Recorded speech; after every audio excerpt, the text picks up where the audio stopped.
گۆدارانی بەڕێزم بەردەوامن لە پێشکەشکردنی بەرنامەی کوردیش زگەهی 2000 FM دەربارەی وەزعی لە باشووری کوردستان قەیرانی سیاسی شەڕی لە دەژ داعش و هەن بابەتانی تر ئەمی ئۆتۆبێژێکی لەگەڵ مامۆستا محەممەد کوردستانی بکەن کە ئەو ئێستاش باشووری کوردستان لە شاری کەلەر لەگەڵ مەیەسەر خەتی تەلفۆن. مامۆستا محەممەد پێشەکی سپاس بۆ کات و بەشداربوونیش نامتان لەم گۆتوبێژ لەگەڵ ئەزگەهی 2000 FM لە سیدنی ئوسترالیا. زۆر سپاس بۆش کاکە مستەفا ڕێز و سڵامەیە بۆ هەر کوردێ لە هەر جێک لەم جیهانە بەگشتی و شاری ئوسترالیا بە تایبەتی.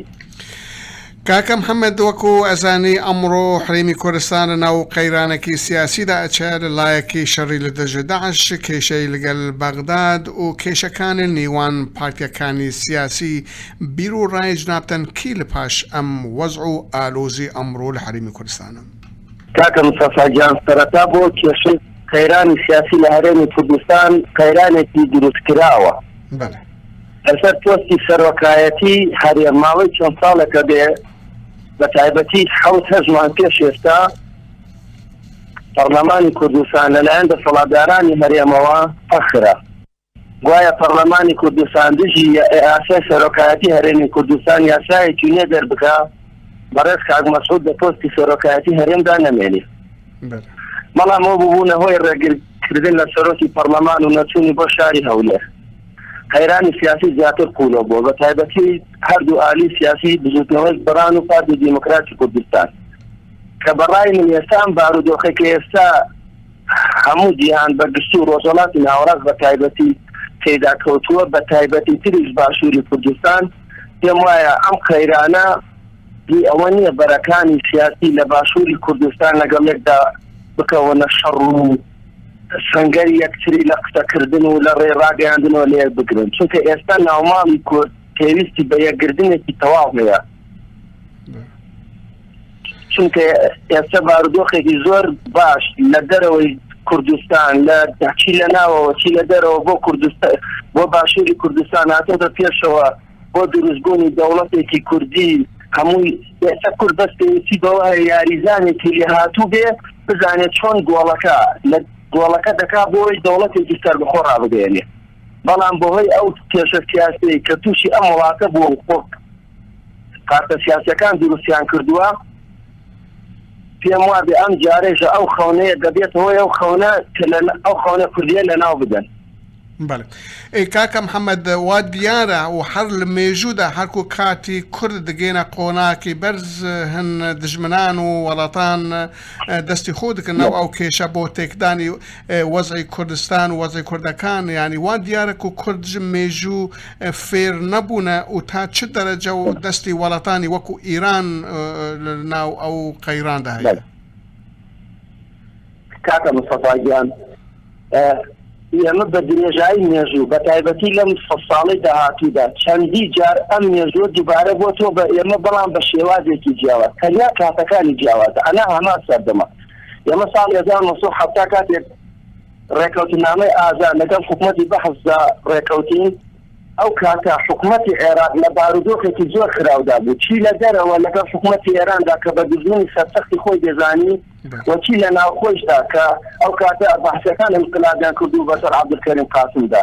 ئێمە هەرێکی وامانە بۆ هاتە پێش کە بتوانین دەوڵەتی ڕابگەێنین هەرەکە لەبار و ئێمە چین ڕێکەوتنامەی هەڵگەی ئازارمان لە 15 خاڵدا لەگەڵ حکوومەتی عێراقدا مۆر کرد کە دواتریش دوای 15 ساڵ ئێمە خەباتی چەکداری جارێکی تر شۆڕشی کوردیان تاوانەوە ئەوش بەدەستی وڵاتە زلهێزەکان بۆیە ئێمە لە مێژوودا هیچ دەردێکمان وەرنەکردووەکو سەرکردایەتی کورد خاوەن ڕێبەرێکی نەتەوەی نەبوو هەتا ئێستا ناوەندێکی ڕێبەریمان نییە بۆ ئەوەی بتوانین دەوڵەتێکی سەربەخۆ ڕابگەێنین وە پێمیش وایە ئەم سەرکردانە ئێستا لە دەسەڵاتدان ناتوانن دەوڵەتی کوردی ڕابگەێنن بەوەی خاوەنی بیرۆکەی دامەزراندنی دەوڵەتی کوردی نین کاتی خۆی ساڵی 1920ەکان وەزیری دەرەوەی بریتانیا نامەیەکی بۆ ماندووی سامی لە بەغدان دەنووسێت تێدا ڕوونی دەکاتەوە کە حکوومەتی بریتانیا ئامادەیە دەوڵەتی بۆ کوردی دروست بکات بە سەرۆکایەتی شەریف پاشا بەڵام ئاخۆ حکوومەتی بریتانیا کەسێکی تر شایستە دەبینێت کە بێتە سەرۆکی ئەو دەوڵەتە ماندووی سامی بریتانیا لە وڵامدا دەڵێ هیچ کوردێک ناتوانێت بەناوی هەموو کوردستانەوە قسە بکە کورد بە شێوەیەکی هەستێکی عشایریانەیە نەک هەستێکی نەتەوەیی ئەمە یەکەمین هەوڵی جدی بۆ دروستبوونی دەوڵەتێکی کوردی دەبینی عشایرەکان ڕێگریانیان کردووە نیان هێلاوە دەوڵەتێکی کوردی دروست بکرێ دوای ئەوە دوای ساڵ 1940 کە پێشترش مەحموود نەمر و ئەحسانووری پاشا هەوڵی دروستکردنی دەوڵەتی کوردیان داوە دواتر هاتۆ خواڵێخۆش و قازی محەممەد دەوڵەتی کوردی دامەزانەوە ساڵی 40 دەبینی وڵاتێکی وەک یەکێتی سۆڤێت لە پێناو بەرژەوەندی خۆیدا لە 8 خاڵە لەگەڵ قەوام سەڵتەنەت سەرۆکوەزیرانی ئەو کاتەی ئێراندا ئەوەری کردووە دەوڵەتێکی کوردیان لەناوداوە بۆیە پێم وایە دەوڵەتە زلێزەکان ئەگەر پشتگیری کوردیش بکەن لە بەرژەوەندی خۆیانە نەک لە بەرچاوی کورد ئەو بەرژەوەندیە ئەوە دەخوازێت کە دەوڵەتە زلێزەکان پشتگیری کورد بکەن بۆ کاری سیاسی خۆیان. کاک محەممەد جنابتە بەحسی سەربەخۆی کوردستان کرد بەڵێ زۆر کەس ئەڵێن و کات هاتووە بۆ ڕاگەاندنی دەوڵەتێکی کوردی سەربخوا بەڵام هەند لایەنێن کورد هەند پارتیەکانی کوردی گەورە لە دژ ئەم سەرخۆبوونن و لە کاتێکی کە ئەو پارتیەکانی گەورە لە ڕابردوودا بەحسی کوردستانی گەورە ئەکردن ئێستاژی لە دژن بۆی چی؟ کاکە مستەفاگیان یەکەم جارێ ئێمە ئێستا چوار پارتەمان لەبیر بچوەتەوە تەنیا باسی باشووری کوردستانەکەین بۆ سەربەخۆی و ئەنجامدانی ڕفرادۆم تۆ دەبینی پارتی کرێکارانی کوردستان ماوەی 30 ساڵە جوانترین خەباتی لە جیرۆکی بزوتنەوەی نەتەوەی کووردا پێشکەش کردووە خەباتێکی جوان خەباتێکی بەوجدانانە خەباتێکی پڕ لە قارەمانی سەروەریانە لە باشووریش بە هەمان شێوە لە تا ساڵی 91 ئێمە جوانترین شێوازی خەباتی سیاسیمان پێشکەش کردووە بەڵام کە بارودۆخەکە وان نەگونجاوە ئێستا هەر پارچێکمان نێوە پارچێک دیکە لە چوار پارچەی کوردستان پارچێکمان لە ئەرمەنیایشەیە کە کوردستانی سووری پێ ئەڵێن ئەوەش خاتی کوردستانە ئێمە کە ئێستا دێن باسی سەربەخۆی کوردستانەکەی نەتەوەی وایە لە کوردستانە ژمارەکانی بە پەنجەی دەست دەژمێرێ ئێمە بە نەتەوە حەساومان کردووە تۆ نەتەوە ئەبێ یەکەم شتی نەتەوە ئەوەیە خاکت هەبێ ئێستا تۆ لە ئوسترالیا ئەژی ناتوانانی بڵێ نەتەوەی کورد لە ئوسترالیا بوونیە چونکە یەکەم بوونی نەتەوە خاکە خاکت نەبوو نەتەوە نیت ئێستا عەرەب یا فارس یا تورک دێرە لە کوردستاندانە ناتوانانی بڵێ نەتەوەی کورد ئێمە لە بۆینە ناوەندێکی نەتەوەیمانیە بۆ دەوڵەتی سەربەخۆی کوردی بۆیە ئەم سەرکردانی کووردا تەنانەت ناوهێنانی دەوڵەتی سەربەخۆش بە هەڵە تویانە ئەڵێ نەتەوەی کوردیش بەشدار دەبێت لە ڕیفرادۆمە چۆن نەتەوەی تورک بەشدار دەبێت کوردستان خاکی تورکیا نییە عەرەب شوێنی لە کوردستانە نادێتەوە ئەمە خاکی کوردستانە مەبەستی ئەمە ڕیفرادۆمەکرێ ڕیفرادۆمە بێ هەر چوار پارچە بگرێت چونکە هەر چوار پارچە وەکو یەک داگیر کراوە لەلایەن داگیرکرانی وڵاتەوە ماوەی چەندین ساڵە چەند سەدەیە کورد لە ئێران لە عێراق لە تورکیا لە سووریا کورد لە شێر هەموو فشارێکی نێودەوڵەتیایە لێدانە سجنە ماڵوێرانیە دوو لە ڕووی جەنابتان ترۆشتنی ئەخلاقا دەربەدەریە هەموو شتێ بەسەر ئەم نەتەوەدا هاتووە چۆن تۆ دەڵێ ئەوەی ڕیفرادۆم تەنیا لە پارچێکی کوردستانەکەم ئێوە پارچەکانی ترکی لێ دەکەیت ئێمە هەر کورد لە هەر جێکی ئەم جیانە بێ هەمووی براو خوشکی یەکە با لە ئوسترالیا بێ با لە ئەڵمانیا بێ با لە ئەمریکا بێ کێشە ئەوەیە ئێمە ئەبێ هەر چوار پارچە ئازادکەین نەک پارچەیەک لە سووچێکە بەستیدی ئەم و ئەم دوو لە ڕووی جەنابتان وەکو جارچی کوردی ماوەیە جارێک دەوڵەتی کوردی بجێنی دوای جارچەکە فڕە بدەین ئەمە 6 مانگ جارێک کاک مەسعود لە ساڵی 2005 ماوەیەک جارێک دەڵێت دەوڵەتی کوردی ڕادەگەێنم دوای ماوەیەک وازە و باسەیە دێنێت 6 مانگ کرد تێ دوایە یعنی وایە پیاتۆ ڕێگەر دەوڵەتی ڕانەگەێنم ماوەرێک خەمە بیرتان دەوڵەتی کوردی هەر چوار پارچە بێت پێویستی بە خۆ ئامادەکردنەیە پێویستی بە هێزی سەربازیەیە پێویستی بە ئابوورێکی بەهێزەیە پێویستی بە پشتگیری نێودەوڵەتیەیە پێویستی بە پشتگیری خەڵکی ئەو ناوچەیە هەیە نەک تۆ تەنیا پارتێک کە ئێستا ڕەنگە تۆ لە من باشتر بزانی سەرسەخت دژمنترین سەرسەختن ئێستا لە باشووری کوردستان لایەنی سیاسین کە لەم بارودۆخەدا تۆپەکە کەوتۆتە دوو لە ڕووی جەنابتان پێی کورد نازانن چۆن گۆڵی پێ بکەن ئێستا هەموو شتێک ئامادەکراوە ئێستا وەکو قوفڵێکی لێ هاتووە سوچەکەی دراوە بەدەست کوردەوە ئەوە قوفڵەکە بکڕە بەڵام سەرکردایەتی کورد نازانێت چۆن ئەو قوفڵە بکاتوە کێشە لەوەدا نییە ئێمە چۆن دەوڵەت پێک دێنین کێشە ئەوەیە کی ئەو دەوڵەتە ببا بەڕێوە کێشەی من نازانین دەوڵەت بووین بەڕێوە کاکە مستەفا گیان. بەڵێ مامۆستا محەممەد تۆ بڵێ هەرێمی ڕۆژلاتی ناوەڕاست بتایبەتی عێراق و سووریا بەروە سایکس بووی کۆکێکی نوێ ئەچنە و پلانی دابەشکردنی ئەم وڵاتانە لە مەیدانە لە هۆڵە؟ کاکە مستەفا گیان جارێ ئێستا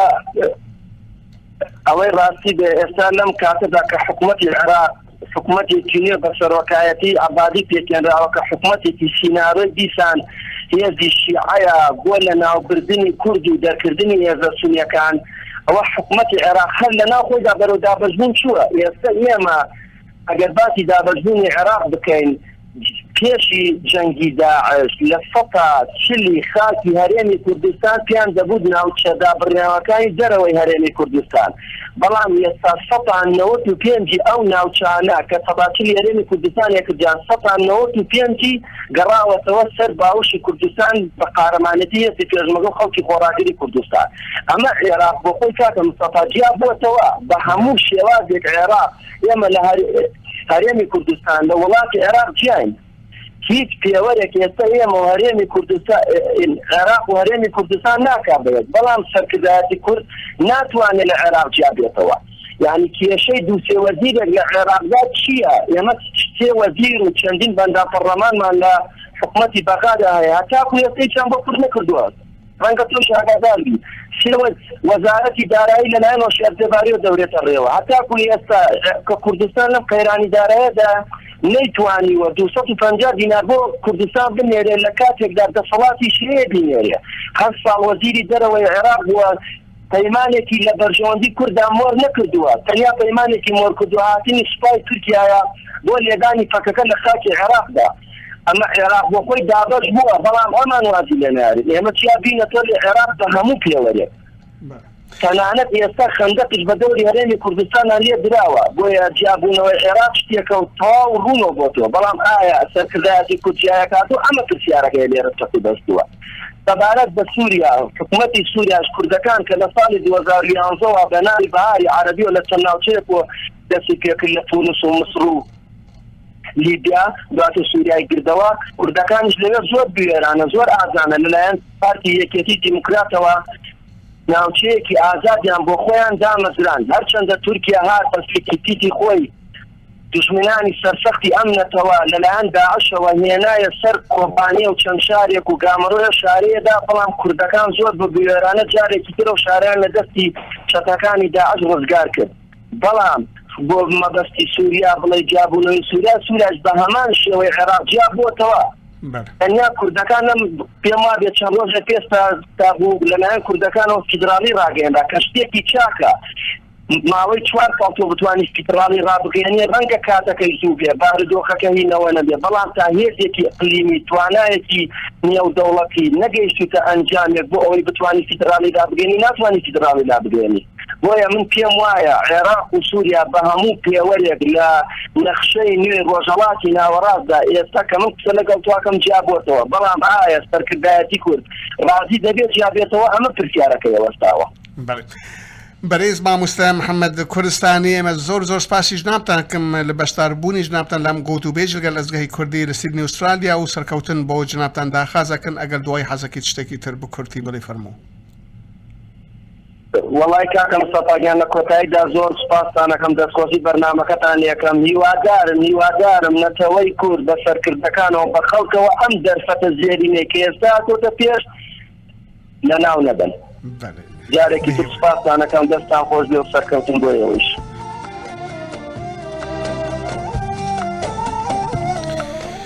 گۆدان بەڕێز و گۆدارە پەیوین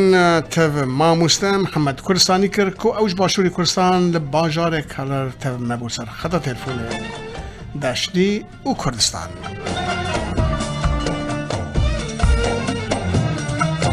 کوردستان خۆشم مەوێ کوردستان ئەتپارێزم کوردستان ناوت ئەبەم کوردستان کوردستان خۆشم مەوێ کوردستان ئەتپارێزم کوردستان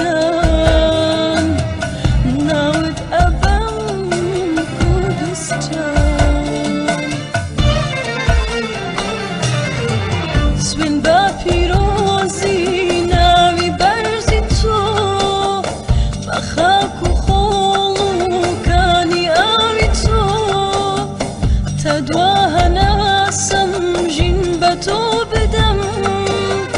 بە زانست و هونەر نەوەی نوێشاتکەم سروشتی تۆ